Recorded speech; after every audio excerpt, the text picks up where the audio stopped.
بعد سجن الغنوشي في إطار مكافحة الإرهاب، وهذا بعد تصريحاته الأخيرة. يبدو أن هناك معلومات خطيرة تفيد بأن منزل ابنة راشد الغنوشي تسنيم اللي موجودة في كندا هي وشقيقها وزوجها، وهذا خوف المحاسبة، قد تم تفتيشه. وقد خرجت سمية ابنة الغنوشي في فيديو وأكدت بأن فرقة مكافحة الإرهاب قد قامت بخلع منزل شقيقتها اللي حسب تصريحاتها هي تعمل صحبة زوجها في كندا، وكانت جد غاضبة لأنه الأمنيين كانوا قادرين على أنهم معناها يستأذنوا منهم وياخذوا المفتاح متاع الدار، باعتبار المنزل كان بجانب منزل العائلة، منزل معناها راشد الغنوشي، لكنهم معناها مشاو معناها عملوا مداهمة وخلعوا الباب ودخلوا معناها حسب تعبيرها هي في جناح الظلمة وتفتيش المنزل.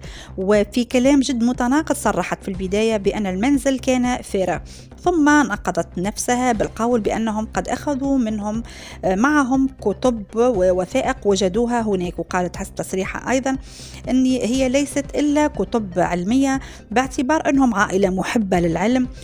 ثم وفي اتهام للأمنيين بأنهم لم يقتحموا المنزل بنية العثور على دلائل جديدة تنفع القضية، وإنما كانت غايتهم العثور على ذهب وأموال.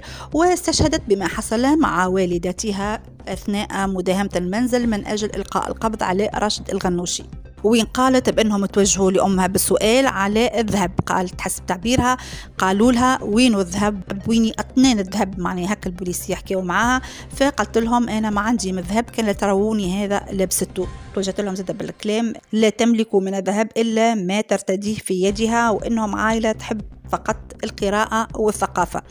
لكن مصادر مطلعة تقول بأنه الوثائق هذوكم اللي تم أخذهم ليست إلا الوثائق اللي سمعنا في يوم ما أنه تم أخذهم من الغرفة المظلمة التي أسالت الكثير من الحبر. كنا سمعنا عليها برشا حاجات، كانت في فترة ما هي موضوع حديث معناها للجميع، وين سمعنا بأنه وزارة الداخلية فيها غرفة مظلمة تحتوي الكثير من الوثائق.